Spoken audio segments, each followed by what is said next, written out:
हिंदी साहित्य का इतिहास, इसके अंतर्गत मैं आज आदिकाल के बारे में कुछ बताने वाली हूँ।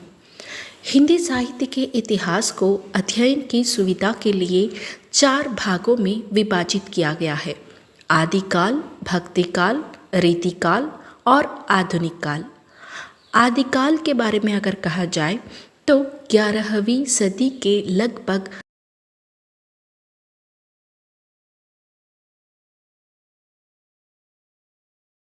देश भाषा हिंदी का रूप अधिक स्फुट होने लगा। उस समय पश्चिमी हिंदी प्रदेश में अनेक छोटे छोटे राजपूत राज्य स्थापित हो गए थे। वे परस्पर अथवा विदेशी आक्रमणकारियों से प्रायः युद्धरत रहा करते थे। इन्हीं राजाओं के संरक्षण में रहने वाले चारणों और भाटों का राज प्रशस्ति मूलक काव्य वीरगाथा के नाम से अभिहित किया गया। इन वीरगाथाओं को रासो कहा जाता है।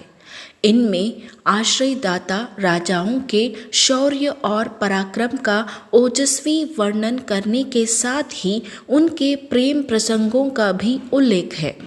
रासो ग्रंथों में संघर्ष का कारण प्रायः प्रेम दिखाया गया है।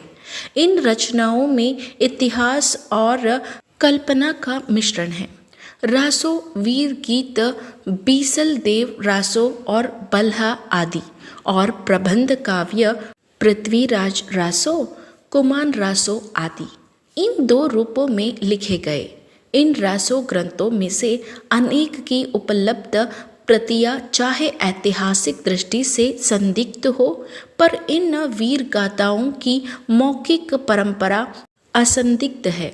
इनमें शौर्य और प्रेम की ओजस्वी और सरस अभिव्यक्ति हुई है। इसी कालावधि में मैथिल कोकिल विद्यापति हुए, जिनकी पदावली में मानवीय सौंदर्य और प्रेम की अनुपम व्यंजना मिलती है। कीर्तिलता और कीर्तिपताका इनके 2 अन्य प्रसिद्ध ग्रंथ हैं। अमीर खुसरो का भी यही समय है।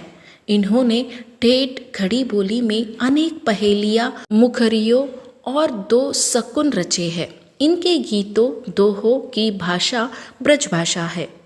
आदिकाल के प्रमुख कवि और उनकी रचनाएं इस तरह है: अब्दुल रहमान, नरपति नाल्हा बीसल देव रासो, चंद बरदाई, दलपति विजय, जगनिक, शार्गंदर, नलहसिम्हा, जलह कवि, माधव दास चारण, दुल्हन, श्रीधर रणमल चंद,